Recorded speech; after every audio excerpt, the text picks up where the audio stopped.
Pour savoir ce qu'il y a à comprendre, Mario Dumont.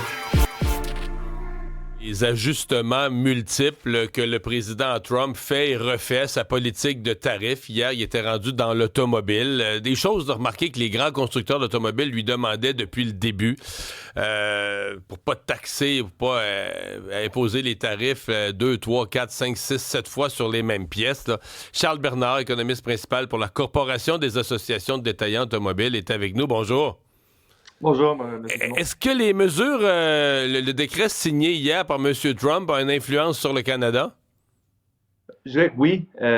Donc, comme je l'explique souvent, parce qu'il y a des gens qui me demandent cette question-là, dans le sens que c'est un allègement là, des tarifs américains. Donc, en quoi ça peut toucher les Canadiens? Mais la première chose, c'est que comparativement à hier, c'est un environnement d'intégration économique où il y a moins de friction. Donc, des tarifs, peu importe s'ils sont canadiens ou américains, dans un environnement qui dépend des mouvements de véhicules pour l'assemblage ou des pièces pour l'assemblage final. Cet environnement-là qu'on met des tarifs, on rajoute une friction et on augmente la structure de coût. Et donc, quand on allège ça, peu importe à quel point on le fait, ségu ou très peu, ça a quand même un impact qui va être positif sur la création des véhicules, encore une fois, la structure de coût. Et donc, certains de ces véhicules-là vont être ultimement réexportés au Canada, même s'ils sont assemblés aux États-Unis.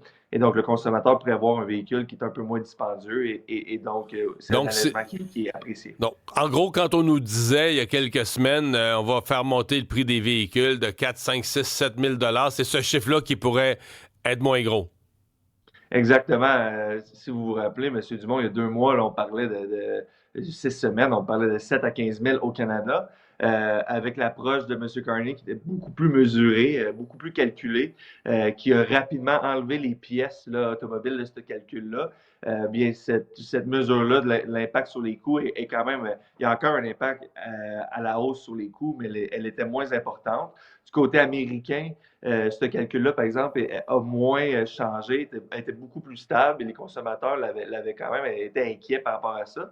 Et donc, je pense que M. Trump, deux choses, a réalisé un peu là, l'enfer politique dans lequel il s'intégrait là, en créant une crise inflationniste de son propre gré. Et deuxièmement, son idée de ramener de la production automobile en quelques mois, il s'est rendu compte que c'était impossible. Presque 60% des pièces automobiles utilisées aux États-Unis viennent du Canada ou du Mexique. Là. Donc, la réalité l'a rattrapé et je pense que il se réajuste tranquillement pas vite. On serait curieux d'avoir les transcripts de tout ce que les 3 PDG là, de Ford, GM et Stellantis ont dit au président Trump et à son entourage, mais on comprend que depuis 2 mois, ils ont fait du lobbying pas à peu près pour essayer de faire comprendre le bon sens à la Maison-Blanche. C'est ça, puis je le vois comme 2 scénarios, là, parce qu'il y a beaucoup de gens qui me demandent est-ce qu'avec cet l'allègement-là, il est quand même, je dirais pas marginal, mais c'est pas on n'a pas enlevé les tarifs là, pour que les gens à la maison comprennent. Là. Ce qu'ils ont établi, c'est que, par exemple, un véhicule qui est assemblé aux États-Unis va environ utiliser 15% de pièces provenant du Canada. Et donc, un 25% de tarif sur ce 15% de pièces-là, ça équivaut à un montant.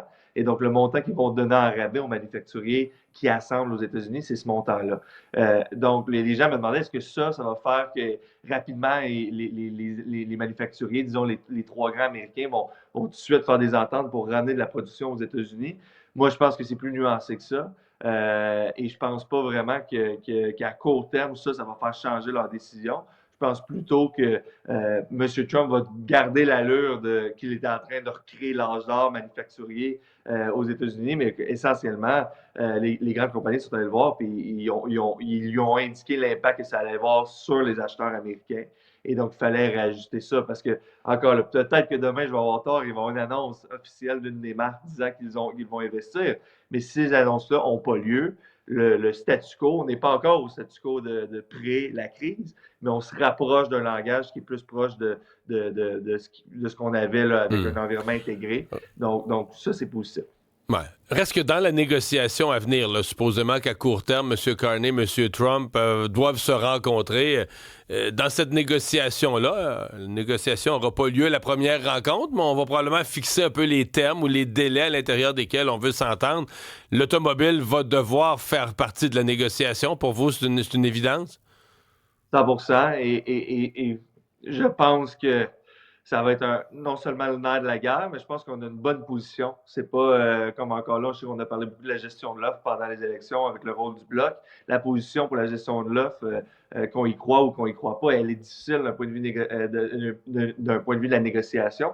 Je considère que l'industrie automobile, à cause que les manufacturiers américains dépendent là, de cette structure-là nord-américaine et qu'on est capable de calculer rapidement, de présenter l'impact sur les consommateurs et sur les petites entreprises au détail américaines et canadiennes. Lorsqu'on déchire ce tissu-là intégratif, on est capable rapidement d'identifier là, pour les Américains les dommages. Et donc, je pense que c'est une position qui est forte, pas nécessairement qu'on a un poids économique qui va faire changer d'idée, mais que la structure de l'industrie, comme elle l'était avant, je pense que M. Trump ne la comprenait pas entièrement. Et comme vous l'avez mentionné, je pense que les compagnies américaines là, sont dans son oreille et commencent à lui indiquer que oui, tu peux faire des éléments qui allègent et qui te permettent de te garder la posture fort de tarif, mais en même temps, on ne peut pas avoir une industrie automobile nord-américaine, là, pas juste américaine, nord-américaine, si on déchire là, ces liens commerciaux-là. Et donc, je pense qu'on peut bâtir des négos autour de ça. À surveiller. Merci beaucoup d'avoir été avec nous, Charles Bernard, économiste principal pour la Corporation des associations de détaillants automobiles.